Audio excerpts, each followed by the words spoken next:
Mnasikia hii drama kweli? Hii ni comedy. This is comedy. Imagine 67 million Kenya shillings was paid to an advocate just for defending the county for not shortlisting a person as a traffic marshal who is going to earn 18,000 to 20,000 Kenya shillings per month. Why did the governor pay 67 million Kenya shillings? Why couldn't he use this money to employ more traffic marshals? And the fee note that was raised was 100 million to represent that one person whose name did not appear in the shortlisting. He was not shortlisted. You pay 67 million. Madness. On 17th the same month, mwezi wa saba, a further 50 million was paid to an advocate for defending the county in a matter where a fee note of 129 million was raised for a unknown reason. Imagine the case has not been stated. Hiyo ni kesi hewa ama air. But he paid 50 million to the advocate. In the Environment and Land Court, case number 379 of 2018. Unknown. But they decided to fix a case number. But there is no case in such a situation. F. On 8th of May 2023, 70 million was paid to an advocate for defending the county in a matter where a fee note of 145 million was raised against the Kenya County, the county government's workers union. That is 2023. A further 70 million paid just to represent county government's workers union. While the county, remember, has a legal department where there are advocates who can do these works. Right? G. On 17th mwezi wa saba 2023, 30 million was paid to an advocate for defending the county in a matter where a fee note of 116 million was raised on alleged threats on county workers' pension fund. Just threats. You issue a threat, you are taken to court, an advocate is paid 30 million. H. Even those who have cases for murder, cases for terrorism, they don't pay advocates such amounts. H. On the 17th of March 2023, 20 million Kenya shillings was paid to a law firm for defending the county government in a matter which is before the High Court, a miscellaneous case number 123 of 2017. Then part C, which I've indicated as the last batch, it says number 1, a provider of security services to ECDE facilities who had been paid 42 million Kenya shillings for the months of April to August 2020, on 30th mwezi wa sita 2021 was paid again 16.8 million for the months July and August 2020 by Governor Sakaja, and was paid on the 13th March of 2023. So the amount of money that has been stolen there is 16.8 million Kenya shillings. That is found on page 25 of the report. Number 2, garbage collection paid for at 145.9 million without any documentation and handwritten receipts issued despite Dandora Weighbridge being capable of generating official receipts. Tunaelewana vizuri? Amba mmepotea wenzangu watu wa media? Tuko sawa? Umejua hii kitu inaweza fanya mtu aruke kutoka hapa dirisha mpaka chini ya commit suicide juu. Hii pesa hii, that is found on page 25.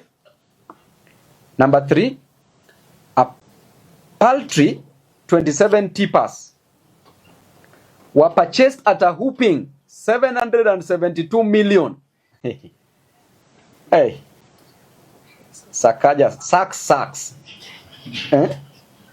Hey, hii ni dishi na county kweli. A paltry 27 tippers, hizi lori za kubeba takataka, were purchased, zilinunuliwa at 772 million. Which means that lori moja, mtu anipigie hesabu hapo haraka, 772 divided by 27, tupate bei ya lori moja hapo haraka sana, is approximately 30 what million? 28 million. So lori moja ya tipa ilinunuliwa at 28 million. Hey, that is on page 26. Other notables: Governor Sakaja has refused to appoint critical staff. This is also in the report. Number 1, as critical as a county secretary who serves as a secretary to the cabinet and head of county public service is county public service has not been appointed a substantive office holder for 19 months. Someone is still acting with restricted powers. Number 2, on the 35 accounting officers, only 29 have been appointed 19 months down the line. The question is, aren't there enough qualified people in Nairobi to do the jobs? Why haven't we appointed the 16 remaining? Number 3, there is a case seeking to nullify the appointment of Sakaja's County Public Service Board members due to breach of the law. So that means clearly that he's a lawless man, as you can see. And therefore, Sakaja's state of the county was merely diversory. Number 1, the big projects, building primary school classrooms, which is not his duty, as he was purporting and saying, that is a function of the national government.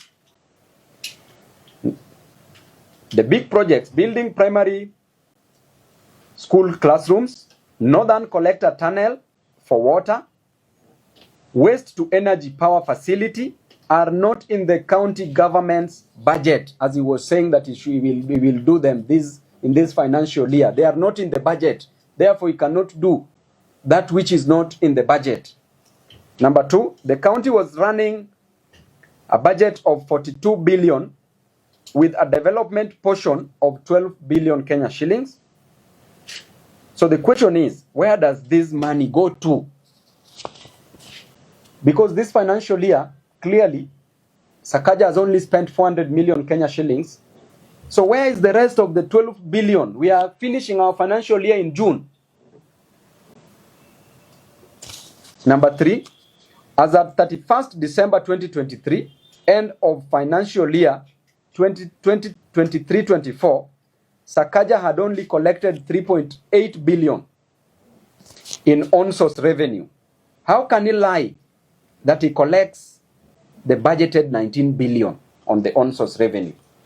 And if indeed he said that he collects that, then where is the balance, the deficit? Where has this money been taken to? Because he says that he collects money. So where is this money taken to? Number 4, Dishina County is getting funding from government development partners, from the national government, from the county government. And kitchens being built by the county government. Who is this so-called implementing partner? They've not been mentioned anywhere. Where and what is the contract between them and the county? That's a sensitive docket where you cannot say that you are in a contract with somebody and that contract is impliedly. The contract must be expressly. It must be put down on paper because that's a sensitive docket. We are dealing with children. We want Governor Sakaja to come out and account to the people of Nairobi on the specific resources budgeted for and entrusted with him from the equitable share of revenue, which is 20 billion Kenya shillings, on-source revenue of 19.9 billion Kenya shillings, and 3, other additional conditional allocations of 2 billion Kenya shillings. Whatever it chooses to do with other funds will be the subject of audit and accountability as and when those funds are available. Therefore, the people of Nairobi are not interested in drama. They are not interested in dimples anymore and damn talks. They need services in all the fundamental areas where the Constitution devolved functions to counties. Thank you very much.